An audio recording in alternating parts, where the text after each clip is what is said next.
Hi guys, quick update here for Bitcoin. It's the 3rd of June 2022. So moving on from the last video, as we have shown here clearly, we are still in a bear market and we are still going to go lower. I do not believe there's a flat pattern going on. I do not believe there's a triangle going on. All those have pretty much been invalidated. Sure, this could be a 1, 2, 3, 4, 5, settle at 23k, then we go higher. That's extremely unlikely. This market is still set to go lower. We have also spoken about the next halving, which is here in 20 months' time. We're not quite in that sweet spot before the next halving where you can really call a secure low. I mean, that's an inside candle week failure there, which has gone up towards its target. Now it's falling back down in a shooting star. You can't really get a more bearish pattern than that. Trap all the shorts, trap all the longs. Now it's going back down again. I did say around about 4 or 5 weeks ago, really, I mean nearly 6 weeks ago, that we could fall as low as 9,000 here pretty easily. I think sub 10k is pretty much certain here, the way things are moving. Definitely sub 14k. I mean, ultimately, we're probably going to end up resting between these two pivot levels, somewhere between 8.5 and 10,000. I don't think 14k is going to be the bottom here. I think we do still have reason to go lower. Going back to what I've just mentioned, we basically called this crash on the video from 6 weeks ago and it's down 44%, and we mentioned on that video on the long-term count for Bitcoin we could by the 13th of June end up at 22,000 because this 200-week moving average is rising. Right now it's at 22,123, so it's just underneath the price.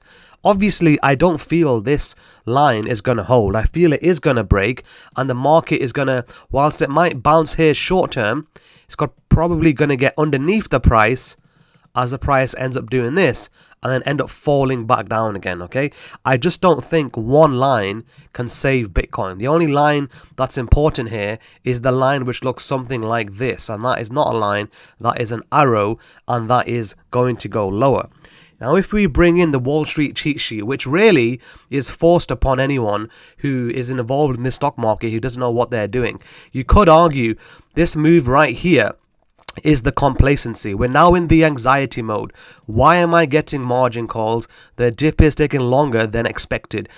Definitely there's an element of denial going on. Probably short-term panic, but I just don't feel we're at the panic and capitulation mode yet. Panic would have to be 20k getting taken out. Capitulation is 14k getting taken out. Anger is probably 12k, and depression, anger, let's mix them both together, probably 10k. You are going to see 4-digit Bitcoin before you see 5-digit Bitcoin. I've no doubt after that a great long-term buying opportunity will present itself. So, that's sort of, anger, depression, 14k long-term holders capitulate here, and P is for 20,000. So, right now we're at anxiety plus or minus denial. There's people out there who are still absolutely convinced. I mean, just last week I saw the count that apparently this is a 1-2-1-2, right? So, as long as there's people out there you have this kind of count. This is a 1-2 followed by another 1-2. Obviously, we don't think that's going to happen. And as long as there's people out there with this count, which although is valid and is possible, anything's possible, I suppose, it's not probable given the way this has moved down. It only really leaves the alternative interpretation, which I don't feel is alternative at all, is that this is bearish and it's very, very bearish. So either you're slightly bullish on everything or you're very, very bearish. And you could say the same for the S&P. I mean, it's just done a bit of a short squeeze rally, hasn't it? I mean, this could easily fail. Either it's going to fail right here, right now, or it's just going to end up going lower. This is going to go a lot lower. NASDAQ on the composite, a bit of a bear market rally here. Doesn't really look very good, does it? I mean, that is going to go lower. There's no 1, 2, 3, 4, 5 count anymore going higher. It's just absolutely impossible for that to happen. When you look at things like Tesla, I mean, to me, that's a 1-2-1-2 coming down. So, that's a leading diagonal 1 into a 2, into a 1, into another 2. Tesla could be in a third of a third here pretty soon. I don't see any reason why Tesla can't go to 200 basically, right? So when you look at everything else, it's impossible to say Bitcoin, which is a leading indicator for liquidity, is anywhere near bullish. Like I said, short term, we could very well be completing some kind of, WXY ABC into here. Sure, there might be some kind of bounce, but I still don't feel it's anywhere near low enough to really entice any kind of smart money involvement here. So and I have made the point that long-term holders are holding at 14.16k, so I don't really see anything changing. Now let's have a closer look on the futures. Last time we discussed the possibility of some kind of ABC pattern. I mean, obviously it's very, very complicated. It's not really a time to be long or short. Playing in this kind of mess is really not worth the time or the effort. That could be the ABC over, ABC, and then that could be a 1 2 3 4 down, or it'll just morph into some kind of ABC flat into a B, then a C, then come down. It's still a time to be fishing. There's no point really looking at this right now. The altcoins during this time are just bleeding away. You look at things like Matic. So I called the top here ages ago. I said Matic's going to go to 5 cents.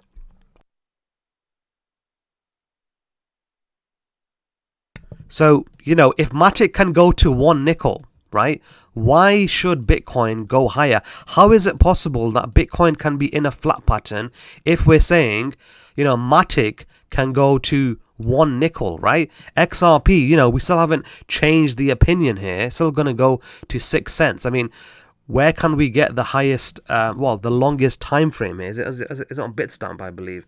I mean, we're going back here to 2013. So why can't XRP go to 6 cents? How else do you shake everyone out, right? By definition, anyone who's bought the last 2 years, well, let's say they caught the exact low, well, that's at 11 cents. So by definition, people are still in profit here, just about, right? So, a bear market, the whole point of a bear market is to return the asset to the original owner.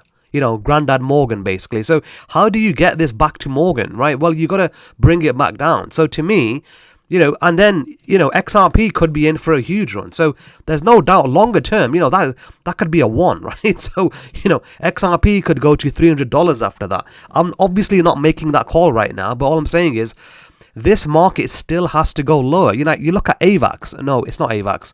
AVE. How can this not go to $4? Sorry, that's the wrong chart. We're trying to get as much price action as possible. This is the thing with these. There's so many charts here. You have to find the right one because, see, that's not enough, is it? Is it Coinbase? No, that's not enough either. So maybe it's Binance Coin. Binance. Bitfinex. Nope, that's not enough. Okay, I'm sure I've got price action. Yeah, there you go. So, I mean, it's just that this is the dangers really of the log chart. Very, very dangerous to be operating. I mean, obviously everything I do is on the log chart. That's how you make money, on the log chart, by doing your fibs. The linear chart doesn't work, right? It maybe used to work, but the way that markets are right now, I understand it's down 89%, but I've got a target here of $4, right? So why can't AVE go to $4, right? So $4 is here. So unbelievably, after an 89% crash, this can still go down to $4. And I've seen the count. We can't mention who they are, but you've got statistics on everyone. That is highly, highly unlikely. I would give that probability as 0. So, and you look at things like Litecoin too. I mean, I said $22 nearly 2 years ago now. So why can't you can see the energy stocks are doing pretty well there, which is something that we've spoken about. So ExxonMobil should be breaking 100 there pretty soon. But see, why can't that be an ABC, right? So, it doesn't make sense to buy at 62. Now, I'm not saying Litecoin's going to go to the moon after that. It very much depends on where Bitcoin is, right?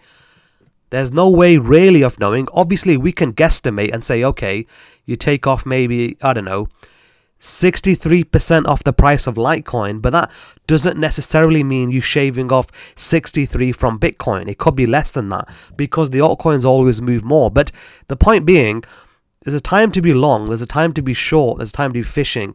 The NASDAQ, maybe PayPal's, made a 10-year low, fine, we kind of caught that, maybe. But really, other than PayPal, is there anything that you really want to, put your hat on and say, look, everything's bottomed out? But the crypto market certainly I think is very risky to be buying something like Litecoin at 62 when there's clear evidence in my eyes it's going to go to 22. Now at $22, if XRP is below 10 cents, if Matic is, let's say, below 20 cents, then we can say, okay, maybe now we're close to a bottom. And that's just, the way these markets move. Yes, they make parabolic gains to the upside. And if there was such a thing, they're moving exponentially down. Obviously, Carl Lewis would convince you that there is such a word.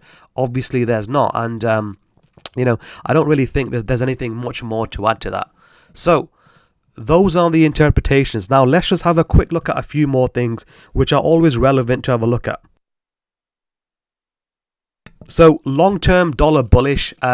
We did draw out this possible, move down towards 100. I mean, I don't even think it gets down as far, as low as that, but there's certainly some interesting pivot levels down there. There's also an interesting pivot level around here. Nice little block there on the 2-day chart. So, the dollar, it's just a matter of time before it reverses. Obviously, this has coincided with this bit of a short squeeze rally, which may or may not be over in the SPX and the NDX, very much a bit of a window dressing. But I think it's just a matter of time before the dollar resolves this downtrend and continues to go higher. If we have a quick look at the 6E, to me, I'm not really buying this at all. I think the euro is still destined to go lower. Obviously, in a downtrending move, you're going to get short squeezes, and they are going to be quite vicious. That could easily just be playing out a wave 4. There's still one more push down on the euro and the pound, by the way. One more push up on the dollar, and this is just a bit of a wave 4, a bit of a waste of time. Once this breaks parity, then it's time to really say, okay, dollar's gone far enough, euro's fallen far enough. It's time for a vicious reversal, possibly in the euro. I don't think this is it though. I have to see 1-to-1 break. So, and that is quite a big move, by the way. That's a 7% decline on the, big, basically second biggest currency other than the, dollar and the yen, probably. So I still think there's more downside to the euro eventually, upside to the dollar, and that ultimately means downside for Bitcoin.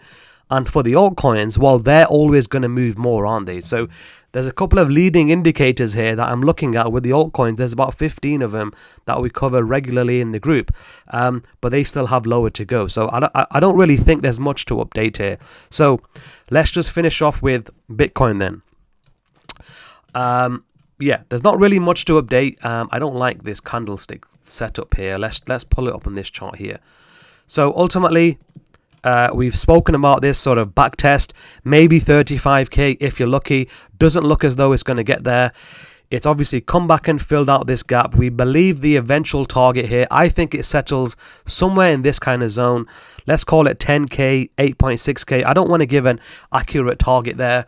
I think it very much depends on what the Nasdaq, Apple, Tesla, there's so many leading indicators here that are important to look at. So to me, there's still a very, very wide gap between the probable target, and let's just highlight 14k, but if everyone's looking at 14k, it's obviously going to go lower.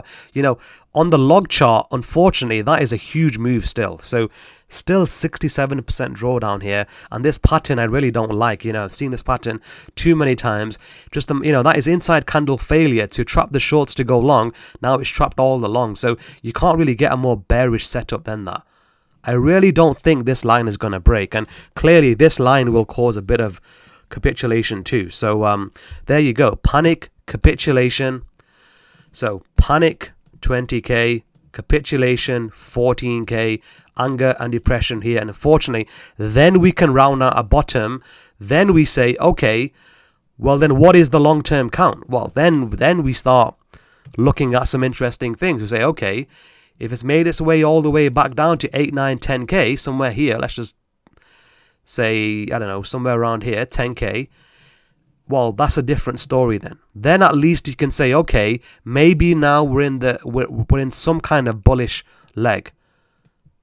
So I honestly believe a good buying opportunity is coming in crypto, especially Nasdaq second to that at some point in this year. I just don't think we are there yet. I don't think the rotation is there into these higher beta speculative assets just yet. But good things come to those who wait. Anyway, I'm going to wrap it up there. Final thing just to mention here is I really like this because this is the most useful on lookintobitcoin.com, which really goes through all of the different metrics that you can have a look at. This I find the most useful. We're not quite in the green yet. There's still clearly more room to the downside, and I think this does eventually go into the green. So we're not quite there yet. 3, 4, 5, 6 months down the line, this could be a very different YouTube video. But right now, we're in the middle of summer. Nothing major is going to happen here. First they said it was a triangle. Then they said it was a flat pattern. Now people are saying it's a zigzag. The day the perma bulls basically change their counts and go bearish, that's the day you want to buy. And the same thing sort of occurred back in 2017 when we called the last crash. Anyway, I'm going to wrap it up there. If you want to join the group, have a look. Various courses online. We are going to get a new second part to the mortgage course at some point, going through credit cards and line of credits. That's in the process of getting worked up, but obviously we want that to be as perfect as possible. So that may still take some time, but you can have a look at the other courses if you like to. Anyway, be safe out there, and I'll catch you guys soon.